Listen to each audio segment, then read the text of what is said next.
Assalamu alaikum wa rahmatullah guys, barkanmu da wannan lokaci sannan mu da sake kasance da ku a wani sabon bidiyo a program din Sidra Desk. So Sidra Desk za mu yi magana a yau, wato Sidra can new project listing on Sidra Desk. So a yau za mu yi magana ne dangane da wato sababbin tokens da Sidra can take kokarin listing a cikin Desk. Sannan kuma wannan update din a wannan sati kusan shine fi ɗaukar hankalin mutane, wanda ake expecting din kusan project guda 100 da Sidra za ta yi invest ko kuma za ta yi adding din su a cikin wato Sidra Desk. So wannan shine kaɗan daga cikin suka ce, as we are waiting for the new project to be listed on Sidra Desk, many SDA investor has no more SDA behind the invest on other project fata. So bi fatan suka ce launching a build to project gonna be on Sidra Desk.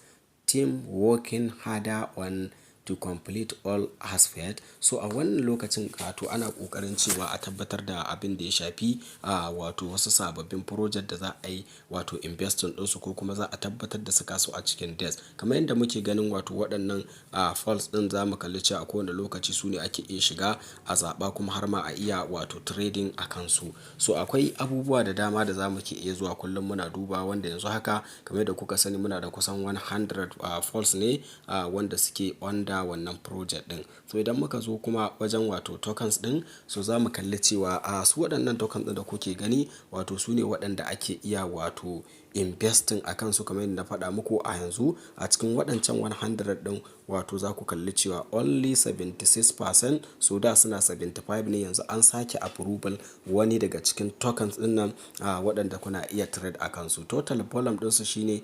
301.28 wato millions US dollar, sannan kuma 76 su ne actives. So idan muka duba a baya wato 75 ne active din wanda suke in the market. So amma a yanzu an samu ci gaba wanda kuma an sake approval wani wato token din a ciki wanda mun duba za mu zo nan gurin, so za mu ga cewa token din da ya karu a cikin waɗannan list din guda 70 wato da biyar. A yanzu haka an samu ƙarin wato guda ɗaya da aka yi approval. Kun ga a cikin waɗancan guda 100 ba ana nufin wato wai za a sake su lokaci ɗaya ba ne, no. Za a dinga sakin su ne one by one, kuma duka waɗanda kuka gani a nan gurin an riga an yi approval ɗinsu. Yanzu kuna iya wato abin da ya shafi trade da su wato a cikin market. So for example idan kuka danna a nan gurin, so za ku ga price na kowane a cikinsu. So after kun kalli price nasu kuma za ku iya zuwa ku shiga trade, kuma kuna iya zuwa ku shiga swap. So a nan gurin ana nufin cewa za ku iya shiga trade ku duba wato abin da ya shafi price nasu, kamar yanda wato yanzu haka za mu kalli cewa ga chart nan yana nuna mana cewa wato wannan token din a yanzu sauka yake. Ma'ana kenan waɗanda suke iya investing a wannan gurin shine za su je su kuma su duba wato mafitar su a nan cewa wato gap din nan so zai tashi ne to 4 hour yake tashi ko kuma 1 week. So idan muka duba a nan gurin za mu ga cewa gashi abin da ya tashi ko kuma a cikin 1 week ne yayi wannan faduwar.